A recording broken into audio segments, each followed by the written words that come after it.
Décidément, la Mini Transat 2013 n'en finit pas de surprendre. On attendait des favoris comme Guenole Gainé ou Giancarlo Pedottet et c'est un outsider présent depuis seulement 2 ans sur le circuit qui l'emporte. Benoît Marie, en panne de radio, apprend en arrivant à Pointe-à-Pitre qu'il est en tête des 53 survivants de la course. À 26 ans, le jeune ingénieur des arts et métiers, préparé par l'écurie de course au large de Jean-Pierre Dick, réalise un rêve d'enfant en remportant sa première grande course. Son proto Finoconque réalise un doublé puisqu'il a déjà remporté la Mini en 2009 avec Thomas Ruyant aux commandes. Mais le cru 2013 restera dans les annales car après l'annulation de la première étape prévue entre Douarnenez et Lanzarote, les concurrents ont traversé l'Atlantique d'une seule traite d'Espagne en Guadeloupe. Ce qui fait de cette étape de 3700 milles la plus longue jamais courue depuis la création de la course et donne d'autant plus de mérite aux vainqueurs.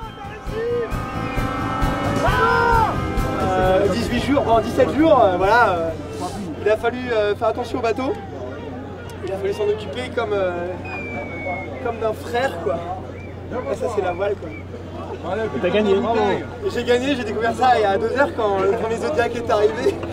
Et bah voilà, ça fait 3 jours que j'ai aucune nouvelle, que j'ai pas de classement, que j'ai rien. Donc tu ne savais pas que tu étais le premier. Et je savais pas que j'étais le premier. Et c'est une super nouvelle. Ça fait tellement longtemps que j'attends ça, je vais pas faire les choses à moitié. Vu comment j'ai mené ma barque depuis les 3 derniers jours là, c'était chaud hein. J'ai vraiment bombardé. Quoi. Mais moi j'y croyais pas trop, mais moi j'y crois pas encore. Et j'ai une petite citation quand même, c'est Sigmund Freud qui a dit que le bonheur est un rêve d'enfant réalisé à l'âge adulte. Alors je sais pas quel est l'âge adulte, mais je suis très heureux ce soir. Cauchemar en revanche pour Giancarlo Pedottet qui coupe la ligne moins de 3 heures après Benoît Marie. En tête les 9 dixièmes de la course, le skipper du fameux 747 conçu par David Raison, vainqueur de la précédente édition, a cassé son bout dehors à 200 000 de l'arrivée et s'est fait coiffer au poteau.